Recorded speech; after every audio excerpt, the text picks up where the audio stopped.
ఇక వేలిముద్ర నిబంధనను తొలగించి ఓటీపీ విధానంతో పంటల కొనుగోలు చేయడంపై బీఆర్ఎస్ పార్టీకి యావత్ రైతాంగం ధన్యవాదాలు తెలిపింది. రైతుల పక్షాన బీఆర్ఎస్ చేస్తున్న నిరసనలతో కేంద్ర రాష్ట్ర ప్రభుత్వాలు దిగివచ్చాయన్నారు. జైనత్ మండల కేంద్రంలో బీఆర్ఎస్ పార్టీ నాయకులతో కలిసి రైతులు వారి సంతోషాన్ని వ్యక్తం చేస్తూ మాజీ ముఖ్యమంత్రి కేసీఆర్, కేటీఆర్, హరీష్ రావులకు పాలాభిషేకం చేపట్టారు.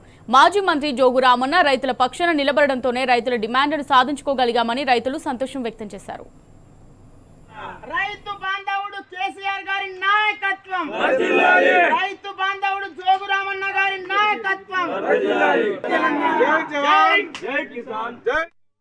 రైతాంగం పడుతున్నటువంటి కష్టాలను, ఎంతో కష్టపడి పండించిన పంటను అమ్ముకున్నామంటే ఎన్నో విధాల ఆంక్షలు విధించినటువంటి కేంద్ర రాష్ట్ర ప్రభుత్వాలకు వ్యతిరేకంగా రైతులకు ఏదైతే బయోమెట్రిక్ విధానాన్ని ఎత్తివేయాలని చెప్పి కపాస్ కిపాన్ యాప్ని కూడా ఎత్తివేసి రైతులకు పంట కొనుగోలు చేయాలని చెప్పి ఏదైతే తెలంగాణ రాష్ట్ర సమితి పార్టీ కార్యకర్తలైనా నాయకులైనా రోడ్ల మీద కూర్చొని ధర్నాలు చేయడం ద్వారా ప్రభుత్వం దిగి వచ్చి బయోమెట్రిక్ విధానాన్ని ఎత్తివేయడం, అదేవిధంగా ఇంకా కిసాన్ యాప్ని కూడా ఎత్తివేసేంత వరకు కష్టపడుతున్నటువంటి భారత రాష్ట్ర సమితి నాయకులందరికీ కృతజ్ఞాభివందనాలు తెలియజేస్తూ నేడు మన రైతు బాంధవుడు కేసీఆర్ గారికి పాలాభిషేకం చేయడం నిజంగా రైతుల పక్షపాతి, రైతాంగానికి మేలు చేసినటువంటి నాయకుడు కేసీఆర్ గారే.